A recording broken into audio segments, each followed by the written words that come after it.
Fala galera, professor Arthur Damasceno na área e hoje nós estamos trabalhando um assunto diferente daquele rotineiro que a gente costuma brincar, que é o direito constitucional, na realidade bem voltado ao direito constitucional. Entretanto, hoje nós trabalharemos, para essa nossa preparação, a Constituição do Estado de Minas Gerais, a minha terra, né? Para quem não sabe, eu sou mineiro, sou de Caratinga. E hoje, com a oportunidade, mais que a oportunidade, o privilégio de desenvolver o conteúdo programático para esse nosso certame do Tribunal de Justiça do Estado de Minas Gerais. Tá? Em primeiro momento, acho muito razoável discutirmos um pouquinho sobre os pontos, os tópicos que foram cobrados nessa disciplina para que a gente trabalhasse. Né? Poucos foram os artigos, você já percebeu lá no seu edital, que nós trabalharemos o artigo 52, um artigo que fala ou traz informações acerca do Poder Legislativo Regional, Poder Legislativo Estadual, Assembleia Legislativa de Minas Gerais. Em momento posterior, nós traçaremos informações oriundas do artigo 83, que também vai trazer informações acerca do Poder Executivo estadual, falar do governador, vice-governador, mas uma fala muito simples, E em momento posterior a esses dois primeiros artigos, a esses dois primeiros dispositivos, nós iremos mergulhar no mundo do estudo do judiciário regional, a justiça, né, do Estado de Minas Gerais. E aí nós desenvolveremos o raciocínio do artigo 96 ao artigo 118, todos esses artigos retirados da Constituição do Estado de Minas Gerais. Bom, a gente fez aí uma avaliação macro daquilo que nós iremos discutir. Agora a gente começa o nosso bate-papo e já está aqui, ó, Poder Legislativo da Assembleia Legislativa, o nosso artigo 52 com seus dois parágrafos. Né? E as informações, elas são muito simples. Vem comigo, vamos matar essa leitura dizendo o seguinte: o Poder Legislativo é exercido pela Assembleia Legislativa, que se compõe de representantes do povo mineiro, eleitos na forma da lei. Já o parágrafo 1º nos mostra que o número de deputados corresponde ao triplo da representação do Estado na Câmara dos Deputados e, atingido o número de 36, será acrescido de tantos quantos forem os deputados federais acima de 12. Tá? Bom, gente, inevitavelmente é importante a gente entenda esse parágrafo 1º. Esse parágrafo 1º, na realidade, é um retrato fiel do artigo 29 da nossa Constituição Federal. Né? Um retrato fiel. E uma informação simples aqui. Né? Por exemplo, o que o Constituinte estabelece nesse momento é que o número de representantes que esse Estado vai ter em sua Assembleia Legislativa, tá, corresponderá ao triplo da representação que esse Estado tem na Câmara dos Deputados. Essa é a conta-regra. Tá? É isso que o início da redação do parágrafo 1º nos mostrou. Tá? Entretanto, se esse seu resultado, essa multiplicação, atingir o número de 36, você precisa, olha aqui, ó, acrescer de tantos quantos forem os deputados federais acima de 12. Bom, será acrescido tantos quantos forem os deputados federais acima de 12. O que a gente tem aqui?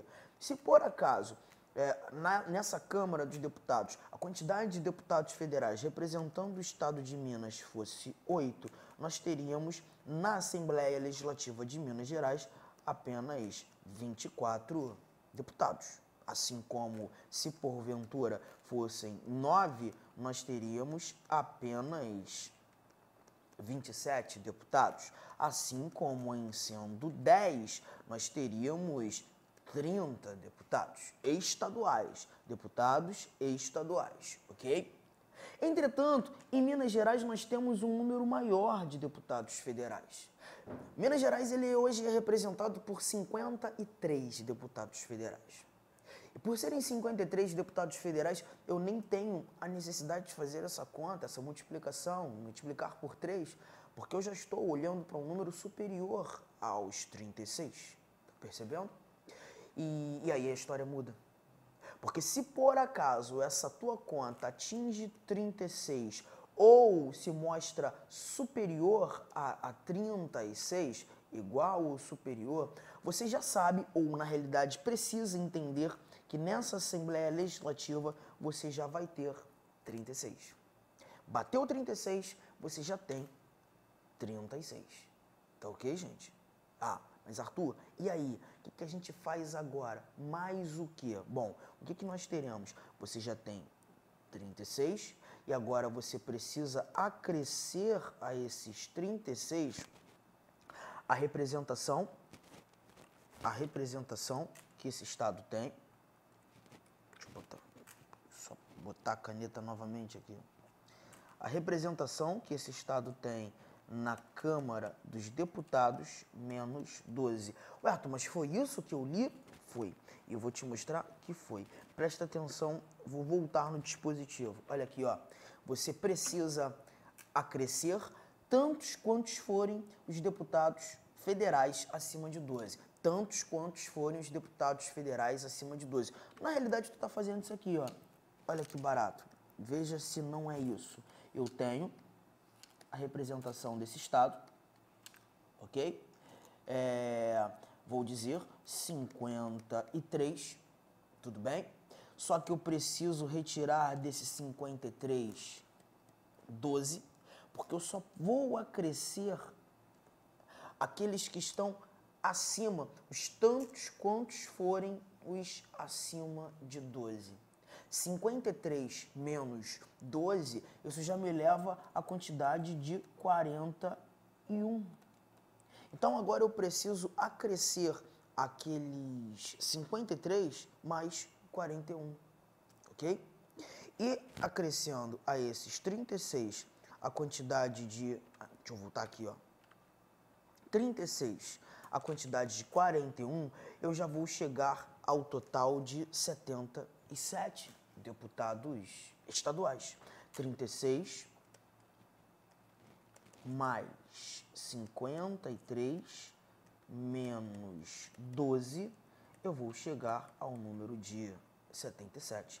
77 deputados estaduais que compõem aquela Assembleia Legislativa.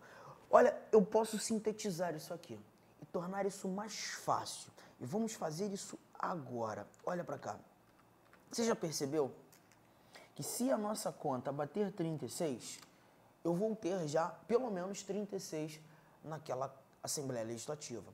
Você vai precisar acrescer aos 36 a representação que esse Estado tem na Câmara dos Deputados, mas sempre retirar 12. Então, o que eu quero que você perceba é, você tem 36, que na realidade é um número fixo. É um número fixo.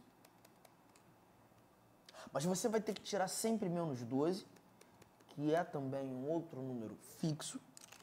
O que vai sempre variar vai ser a representação que esse Estado tem na Câmara. Aí é variável, vai depender do Estado, vai depender da quantidade a quantidade populacional que esses Estados têm. E se eu tenho dois números fixos e apenas um variável, faz o seguinte, mata o 36 menos 12 e cria apenas um número. E aí você vai chegar aos 24. 36 menos 12, tenho 24.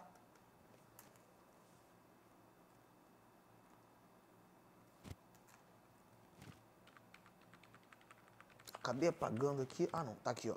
24 mais a representação que esse Estado tem na Câmara dos Deputados.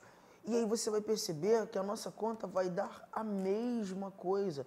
E é justamente isso que eu quero que você leve para a tua prova. Se por acaso teu examinador brincar com números, olha aqui, 24, que é um número fixo que acabou nascendo, né, da subtração que você fez, os 36 menos os 12, ok? Esses 24 que passa a ser um número fixo, os 53, né, que é a representação que esse Estado tem na Câmara dos Deputados, e vai dar a sua conta sempre. Fechou, gente. Fechou, tá?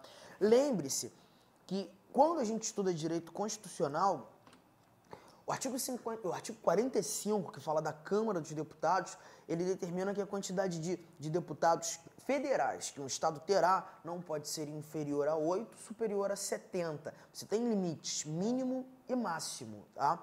E se por acaso, né, a representação desse Estado mudar lá na Câmara dos Deputados, e pode acontecer, né, estados aumentam o quantitativo populacional, diminuem o quantitativo populacional, o IBGE inclusive nos auxilia nesse sentido, pode ser que esse Estado tenha alteração, a quantidade de deputados federais, e isso também vai influenciar a quantidade de deputados estaduais. Você já percebeu que há esse link, e o parágrafo 2º se preocupa com isso, trazendo o número de deputados não vigorará na legislatura em que for fixado.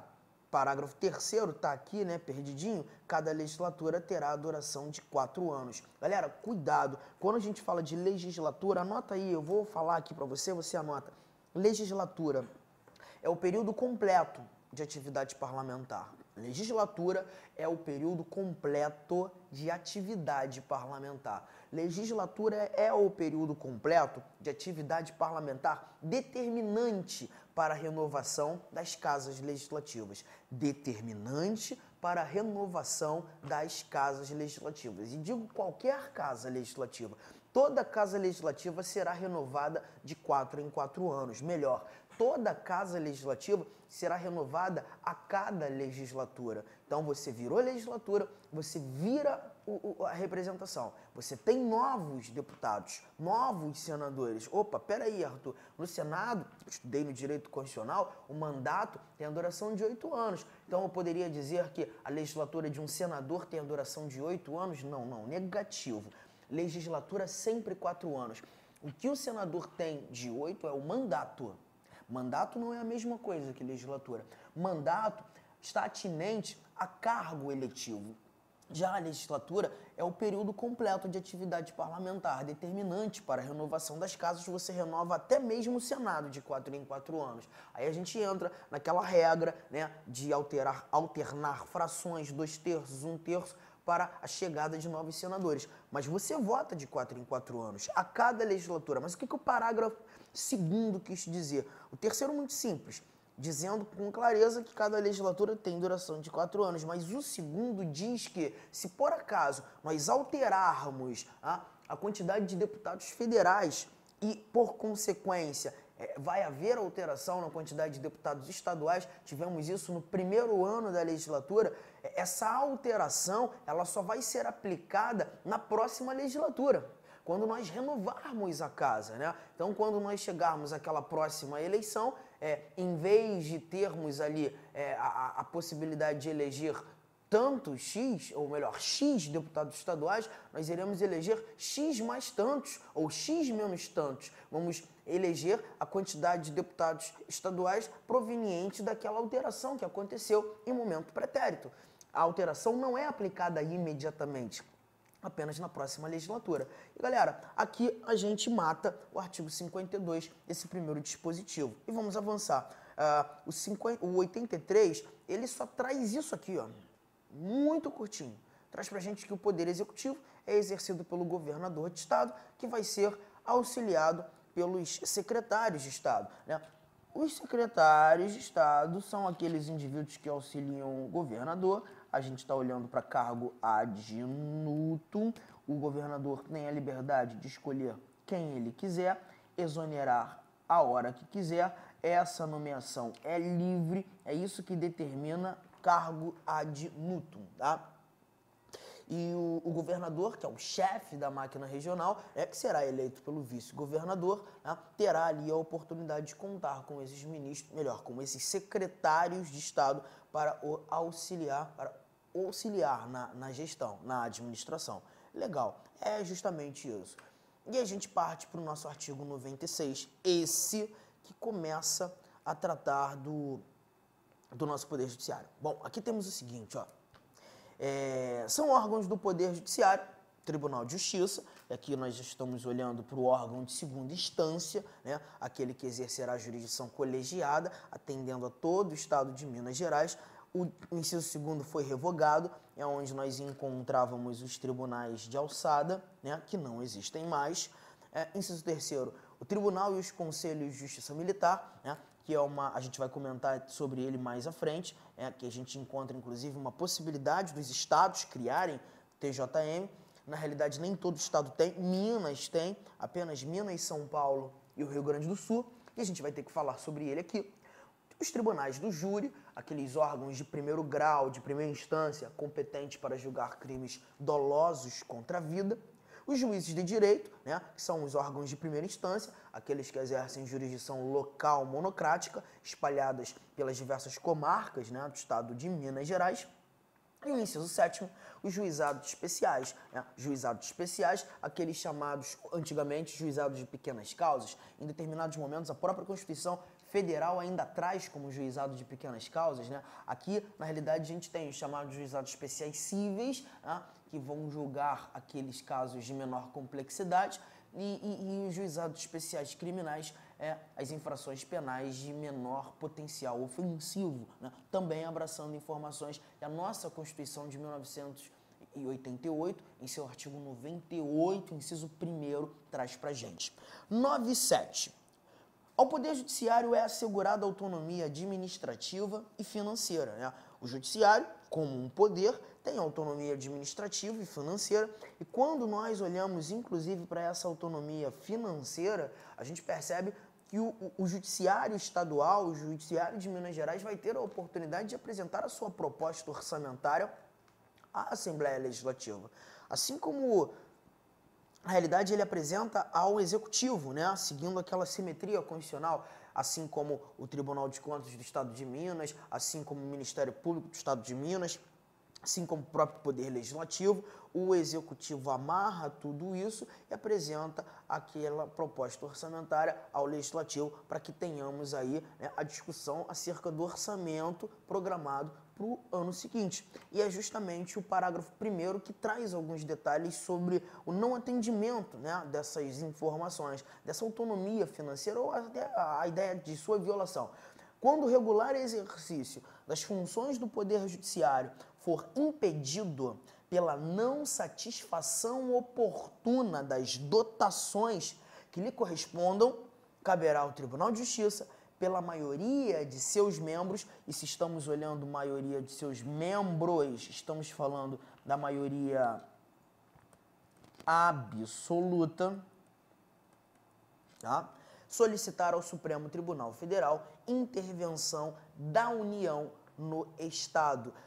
O próprio Poder Judiciário Mineiro, né, pode requerer a intervenção federal ao Supremo Tribunal Federal. O Supremo Tribunal Federal, nesse momento, vai ter a oportunidade de decidir pela conveniência ou não da intervenção federal, né? Exigir, inclusive, ou dar capacidade para que haja essa intervenção da União no Estado de Minas para que não tenhamos ali essa violação, né, à autonomia administrativa, mais até a autonomia financeira do Poder Judiciário Mineiro. Maioria absoluta, você sempre está levando em consideração o total do órgão. Estamos olhando para o Tribunal de Justiça, hoje composto de 130 desembargadores.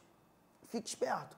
Eu vou ter a necessidade da maioria absoluta e eu vou levar em consideração como base de cálculo os 130, né? E aí a gente vai chegar à seguinte conclusão: 65, a metade, mas eu preciso do número inteiro posterior a essa metade para chegar à maioria absoluta.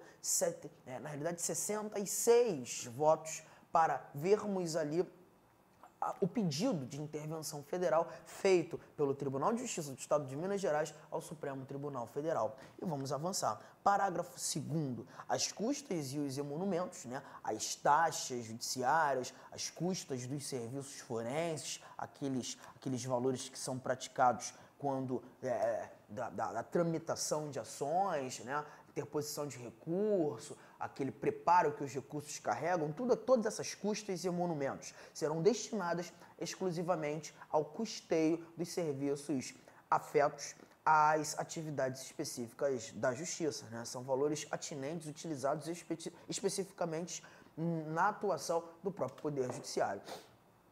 Bom, aí a gente vai encontrar mais coisa aqui. A partir do 98, a gente já encontra a parte mais organizacional, né, do nosso Tribunal de Justiça, Poder Judiciário Mineiro. Compete ao Tribunal de Justiça a iniciativa de lei de organização e divisão judiciárias do Estado e de suas alterações, observados os seguintes princípios. Todo Estado vai ter a sua lei de organização judiciária, né? É nessa lei de organização judiciária que nós iremos encontrar as entrâncias desse Estado, nem vou chamar Estado, dessa unidade jurisdicional, né? Como, por exemplo, é razoável que tenhamos aquelas chamadas comarcas de entrância do interior, né? Ou inferior, e as comarcas de entrância especial, né? E o que vai determinar se a comarca é de entrância inferior ou de entrância especial vai ser a quantidade populacional, a demanda de processos, muitas vezes a arrecadação tributária, a quantidade de eleitores, tudo isso acaba determinando aonde está aquela comarca. E quando eu digo comarca, gente, eu não estou estabelecendo efetivamente município, né? Em regra geral, comarcas atendem os municípios. Mas para que um município seja considerado comarca, ele precisa atender esses requisitos mínimos, que eu acabei de citar, né? A quantidade populacional, demanda de processos e por aí vai. E quando esse município não alcança esses requisitos mínimos estampados na lei de organização e divisão judiciárias, o que temos muitas vezes é isso aqui, ó. Um determinado município que não alcançou esses requisitos, sendo cuidado pelo município ao lado, e muitas vezes, ou em determinadas circunstâncias, bem maior, muito maior, e acaba atendendo aquele município. Então a gente acaba percebendo que isso acontece, e acontece muitas vezes, né? Essa atuação, esse desenho geográfico, né, de um município ser tutelado pelo município ao lado, nessa linha de raciocínio aqui. Tá tranquilo, gente? É assim que funciona em regra geral. Bom, deixa eu voltar lá para a minha telinha dos dispositivos e começar a discutir o que temos aqui a partir do inciso 1º. Né? Magistrados de carreira. Anote aí.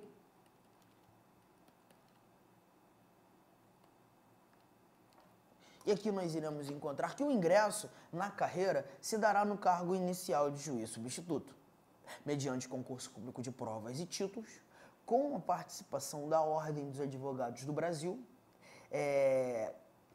exceção inclusive de Minas Gerais, né, em todas as fases desse concurso, exigindo o título de bacharel, melhor, em Direito e, no mínimo, 3 anos de atividade jurídica, e obedecendo-se nas nomeações à ordem de classificação. Galera, deixa eu lançar aqui mais uma anotação, justamente para falar desse magistrado de carreira. Magistrado de carreira. O que a gente viu aqui, nesse contexto, é que o magistrado de carreira, ele vai encarar um concurso público de provas e títulos. E em todos os passos desse concurso, em todas as fases desse concurso, nós teremos a participação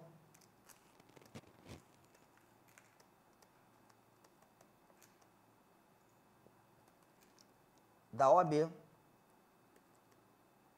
MG, tá? Em todas as fases.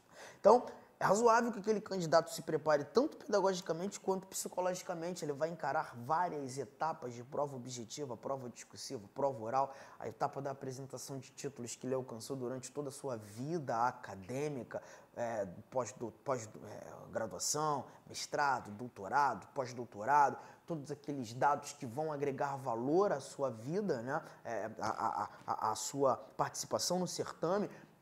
se preparar psicologicamente em todas as fases desse concurso. A OAB-MG estará presente, justamente para evidenciar a transparência, estabelecer mais complexidade no processo de seleção meritocrática. É um concurso pesado. E um outro detalhe que a gente também consegue retirar daí é que se esse indivíduo está participando desse concurso, é porque ele carrega o título de bacharel em Direito. Mas o outro detalhe importante também é que não basta ser bacharel em Direito. Há necessidade, desse candidato apresentar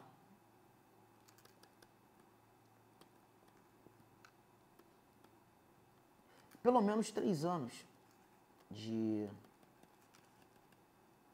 atividade jurídica. Necessidade. E aí eu preciso que você entenda um detalhe sobre essa atividade jurídica.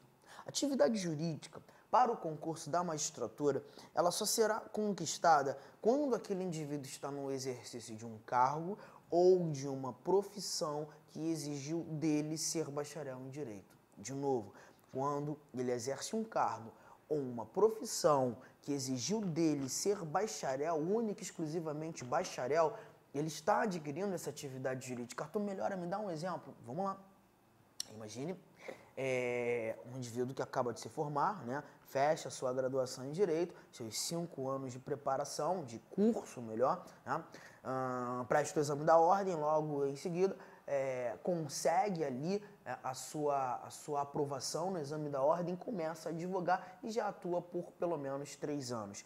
Já advoga por pelo menos 3 anos. O detalhe seria ou é possível ser advogado sem ser bacharel em Direito? Alguma outra graduação capacita a advocacia? Você diz não. Pois é, se ele exerce uma profissão, uma atividade profissional que se destina única e exclusivamente àqueles que são bacharéis em Direito, ele conquistou essa atividade jurídica se porventura desenvolveu essa atividade por mais de 3 anos. Arthur, mas tem outra forma? Tem. Perceba, a gente vai também verificar que a atuação em cargos que exigem ser bacharel em Direito, não estou falando da advocacia, também vão capacitá-lo, também vão dar a ele essa atividade jurídica. Justiça Federal, a Justiça do Trabalho, os chamados oficiais de justiça, eles devem ser bacharéis em Direito. Exercendo um cargo de bacharel em Direito, único, exclusivo de bacharel, ele também está conquistando essa atividade jurídica. E pode nunca ter advogado na vida.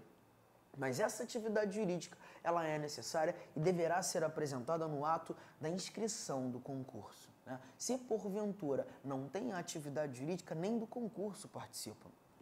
Mas, depois de visualizarmos todas essas dificuldades aqui, a gente ainda percebe que esse indivíduo aprovado, ele inicia como juiz substituto. Ele não se torna, em primeiro instante, num primeiro momento, titular de um determinado juízo, de uma determinada vara civil, criminal ou até mesmo vara única. Não.